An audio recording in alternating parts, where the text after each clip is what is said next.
Moin Moin und herzlich willkommen zu einer neuen Ausgabe vom Fair Talk. Ein letztes Mal in diesem Jahr sind wir noch zu Gast auf der Weserfähre und haben uns ein paar Gäste eingeladen bei herrlichstem herbstlichem Wetter. Es ist aber frisch auf der Fähre. Es ist durchaus ein bisschen windig und der Wind pfeift uns hier um die Ohren. Aber die Sonne scheint, eigentlich perfekte Bedingungen, um hier auf der Weserfähre die Gäste in Empfang zu nehmen. Und wir haben uns nochmal spannende Gäste zum Jahresende eingeladen. Das erste Thema, um das es heute gehen wird, das wird am 15. November zum wiederholten Mal in ganz Deutschland stattfinden. Es geht ums Thema Lesen, denn es gibt den bundesweiten Vorlesetag.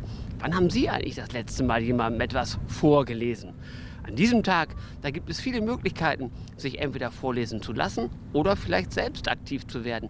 Was genau es mit diesem bundesweiten Vorlesetag eigentlich auf sich hat, das werden wir erfahren von unseren Gästen, die hier in Nordenham diesen Tag organisieren. Wer das sein wird, lassen Sie sich überraschen und bleiben Sie dran in den nächsten Minuten bei der neuen Ausgabe vom Fair Talk.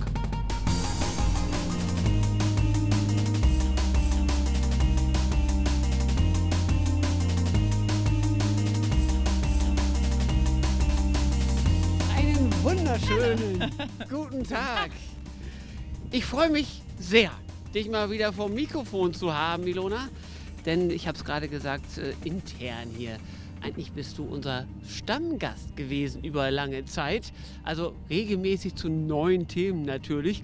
Und jetzt bist du eine ganze Weile nicht auf der Weserfähre präsent gewesen. Und so ging das ja nicht weiter. Wir mussten also jetzt gucken, gibt es nicht mal wieder ein Thema, was wir mit Ilona besprechen können. Und zufälligerweise hat sich da ja was ergeben. Am 15. November wird zum wiederholten Male der bundesweite Vorlesetag stattfinden. Und in Nordenham kümmert sich ein ganzes Orga-Team darum, dass dieser Vorlesetag mit Leben gefüllt wird. Und du bist Teil dieses Orga-Teams. Erzähl uns vielleicht erst einmal, erstmal, was der bundesweite Vorlesetag überhaupt ist, wo der eigentlich herrührt. Also der bundesweite Vorlesetag ist eine Initiative der Stiftung Lesen, der Stiftung Deutsche Bahn und der Wochenzeitschrift Die Zeit, die sich 2004 zusammengetan haben und gesagt haben, wir möchten das Vorlesen fördern. Wir möchten, dass mehr gelesen wird und auch, dass mehr vorgelesen wird. Und zwar überall und mit möglichst vielen Menschen. Und Nordenham nimmt schon ganz lange an dieser Aktion teil, aber bislang immer so ein bisschen im Verborgenen. So. Und wir haben uns jetzt zusammengefunden und gesagt, wir wollen diesen bundesweiten Vorlesetag, der im Übrigen immer am 3. Freitag im November ist, also eigentlich eine Zeit, wo man sich zu Hause gemütlich macht und dann auch liest oder vorliest. Wir werden ein bisschen auch nach Outdoor sozusagen gehen. Wir haben uns also zusammengefunden mit Bücher vom Westenbostel, der Stadtbücherei, der Kreiszeitung und eben Nordenham Marketing und Touristik, um diesen Vorlesetag auch in Nordenham mit Leben zu füllen, mit mehr Leben zu füllen als bisher. Mehr Leben als zuvor, denn es gab ja schon viele tolle Aktionen, Genau, ja. an der sich sogar Radio Weser TV ja mal beteiligt hat. Ich durfte ja auch einmal vorlesen bei uns im Sender. An vielen Orten ist vorgelesen worden und leider nicht so gutiert worden von den Gästen. Was habt ihr euch denn für dieses Jahr überlegt, damit mehr Menschen sich beteiligen am Vorlesetag, der ja eigentlich eine ganz tolle Einrichtung ist? Also wir gehen da in die Öffentlichkeit, wo eigentlich Nordenham am pulsierendsten ist, nämlich auf den Marktplatz. Und da ja der Vorlesetag praktischerweise an einem Freitag ist Wochenmarkt, gehen wir also auf den Wochenmarkt. Das heißt, am 15. November wird es ein sogenanntes Lesezelt geben, mitten auf dem Marktplatz zwischen den Ständen. Dort wird es natürlich Stühle geben, einen gemütlichen Ohrensessel und in dem nehmen dann ab 8.45 Uhr diverseste bekannte und auch unbekannte Nordenhammerinnen und Nordenhammer Platz, um dann eben vorzulesen. Wer ist denn da so dabei bei den bekannten und unbekannteren Nordenhammern? Und aus welchen Büchern wird da vorgetragen? Also der bekannteste Neuenhammer ist wahrscheinlich unser Bürgermeister, also Carsten Seifert wird auch da sein. Wir haben so ein bisschen geguckt, dass wir ja so ein bisschen Berufssparten bekommen, die auch in ihrer Berufskleidung auftreten. Das ist beim Bürgermeister nicht allzu schwer. Aber wir haben zum Beispiel auch mit Eddie Krüger, den Präventionsbeauftragten der Polizei, ja auch dabei, der in Uniform natürlich auftreten wird. Wir haben den Apotheker Norbert Schulze, der passend in weiß gekleidet kommen wird. Wir haben einen Rechtsanwalt dabei, Bernd Bierfischer, der in Robe vorliest, vermutlich aus das Urteil, also das war so der Wunsch. Norbert Schulze aus die Apothekerin, ne, hat ja nun auch eine Apotheke. Frau Bohlmann-Derra, unsere Pastorin, wird also was vorlesen, auch dann eben in ihrer Robe. Und Inka Günther, Zahnärztin, die werden also auch da sein und die dürfen ihr Lieblingsbuch eigentlich mitbringen. Wenn sie keine Idee haben, dann schlagen wir was vor, was so ein bisschen zum Berufsbild auch passt. Aber das ist sozusagen erstmal so fest. Die werden so 15 bis 20 Minuten ungefähr lesen. Kapitel, wie sie wollen, oder es können auch Nordenhammer, die sagen, Mensch, ich habe ein Lieblingsbuch, das möchte ich unbedingt da vorlesen, oder ich habe eigene Gedichte geschrieben, die möchte ich da vortragen. Die können also dann an diesem Freitagmorgen auch zum Marktplatz kommen und auch denen wird dann eben ein entsprechendes Publikum und Podium geboten. Das heißt, man kann auch spontan sich mit Buch bewaffnen, in das Zelt kommen und Menschen vorlesen. Genau, das kann man machen. Also wenn du Asterix mitbringen möchtest, ist ein bisschen schwierig, weil es ein Comic ist, aber könntest du rein theoretisch... Du traust mir jetzt also tatsächlich, ein Mann, der auch eine Büchersendung betreut, zu, dass ich nur mit Asterix um die Ecke komme. Nichts gegen Asterix, um Gottes Willen. Nein. Nein, aber wie kann man denn den Leuten, die jetzt sagen, ach, eigentlich klingt das ganz schön, aber ich traue mich nicht vor so einer Menge irgendwie vorzulesen. Nachher verhaspel ich mich, nachher kommt das nicht so gut rüber. Wie kannst du denen jetzt die Angst nehmen, dass die sich überwinden können und tatsächlich vorlesen können? Also wir haben ja nun auch Leute dabei, denen Profession auch nicht unbedingt das Vorlesen ist. Also muss man nicht davon ausgehen, dass da jetzt Vorlese- oder Vortrageprofis wie ein Anwalt oder eben wie die Pastoren zum Beispiel sind, ne, die eben Tag für Tag da irgendwie vor großen Menschen was vortragen. Wir werden da so ungefähr 20 Stühle aufstellen. Das heißt, das Publikum ist jetzt auch nicht so groß wie dann in der Friedeburg. Und ich sag mal, wenn man einigermaßen flüssig lesen kann, ist man herzlich eingeladen. Und ich glaube, das kann auch jeder. Und wenn es eine Kurzgeschichte ist, die einem toll gefällt, immer her damit. Einfach melden. Man kann sich auch vorher bei der Stadtbücherei anmelden, wenn man eben dort mitmachen möchte. Wir haben, wenn ich noch vergessen habe, den ehemaligen Leiter des Refugiums, Dietmar Weidkamp, der liest zum Beispiel aus Der kleine Prinz, also was ganz anderes. Und ich kann aus eigener Erfahrung sagen, auch wenn nicht viel Publikum da war, es hat einen Höllenspaß gemacht, zu lesen, weil man auch in der Regel sich ein Buch nimmt, was man selber gerne liest, und aus dem man auch gerne vorliest und versucht natürlich dann auch dementsprechend sich darauf vorzubereiten. Und wenn man dann auf eine Zuhörerschaft trifft, die auch dabei ist, dann macht das auch richtig Spaß. Wann hast du denn das letzte Mal jemandem aus einem Buch vorgelesen und aus welchem Buch war das? Oh, ich lese regelmäßig. Meine kleine Freundin möchte ab und zu mal, dass ich sie abends ins Bett bringe, und da lese ich immer aus einem wirklich sehr, sehr schönen Buch. Das heißt, als die Hasen noch fliegen konnten. Da geht es um Mirle, die 14 Tage, da ist die Mutter weg und der Vater muss sich halt immer Geschichten ausdenken, damit Mirle einschlafen kann. Und da geht es um lachende Steine und um Hasenohrenmenschen. Also das ist ein tolles Buch. Von daher lese ich in der Tat regelmäßig vor.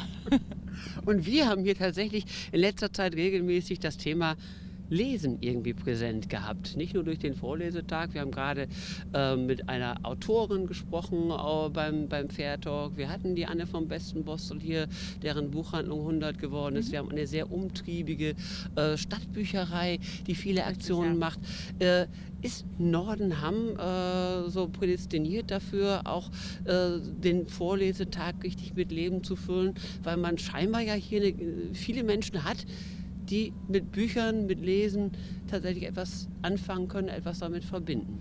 Ich glaube, es gibt immer noch viele Menschen, die lesen. Also oft sagt man ja so, die Kinder lesen gar nicht mehr. Ne? Trotzdem, und ich bin da so das beste Beispiel, da wird also auch eingefordert, dass das vorgelesen wird.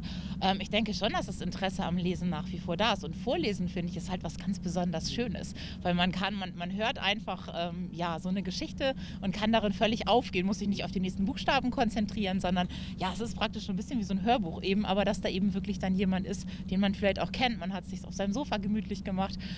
Nordenham ist, du hast es jetzt gerade gesagt, wir haben eine sehr umtriebige Stadtbücherei mit Hendrik Schröder und seinem Team. Die machen einfach tolle Sachen, auch für Kinder, für Ältere. Die sind immer dran.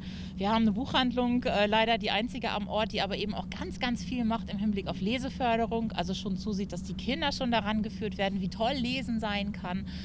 Die auch eben Autoren einlädt zum Beispiel, also auch dann immer am Puls der Zeit ist. Und ich glaube, das trägt ganz, ganz viel dazu bei, dass in Nordenham vielleicht noch eine größere Leserschaft vorhanden ist. Was erhofft ihr euch denn von dem Tag am 15.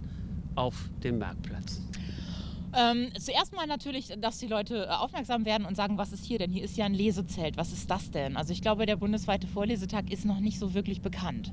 Man kennt zwar, man weiß, dass irgendwann mal im Jahr die Kreiszeitungsredakteure mal losgehen und lesen. Auch unser Minister Herr Tümmler zum Beispiel geht ja immer in Schulen in Berne und liest was vor. Das bekommt man immer so mit, aber dass dahinter wirklich eine Initiative steht, die sich eben zum Ziel gesetzt hat, dieses Vorlesen in den Vordergrund zu stellen, damit es nicht vergessen wird.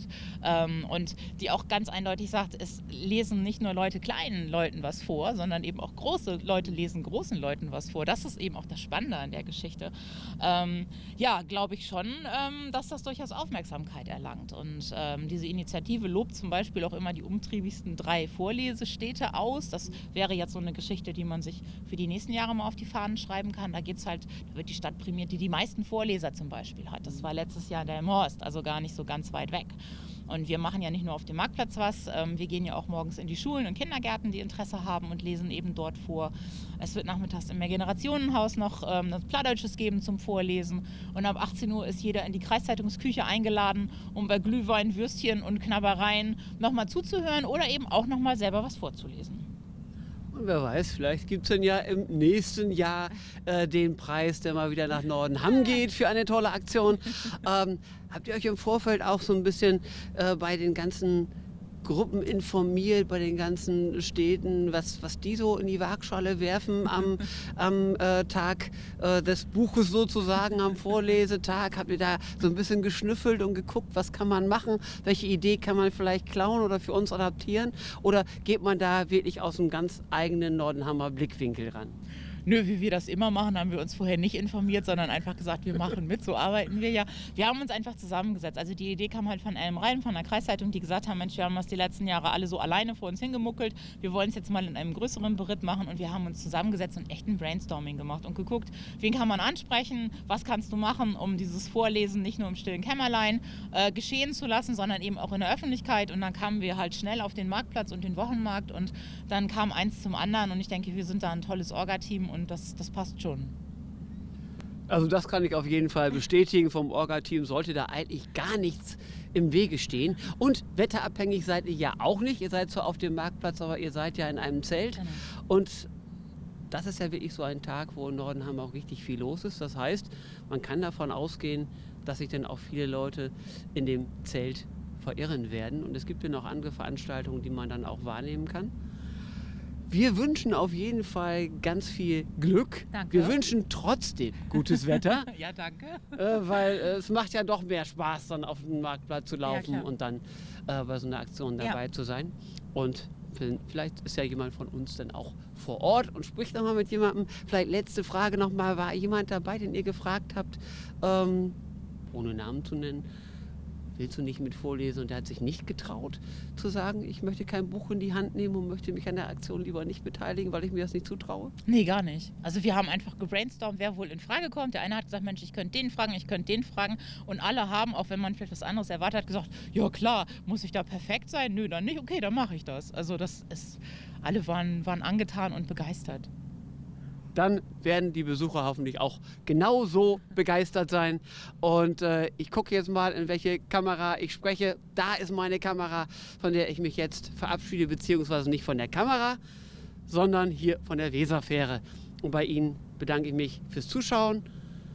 Bei dir bedanke ich mich für deinen erneuten Besuch. Das wurde dringend mal wieder Zeit. Genau. Wir haben es hinbekommen. Das Wetter hat mitgespielt. Und ich hoffe, Sie sind beim nächsten Mal auch wieder mit dabei. Und es heißt Fair Talk, Gespräche auf der Weser zwischen Nordenham und Bremerhaven. Machen Sie es gut, bis zum nächsten Mal. Tschüss.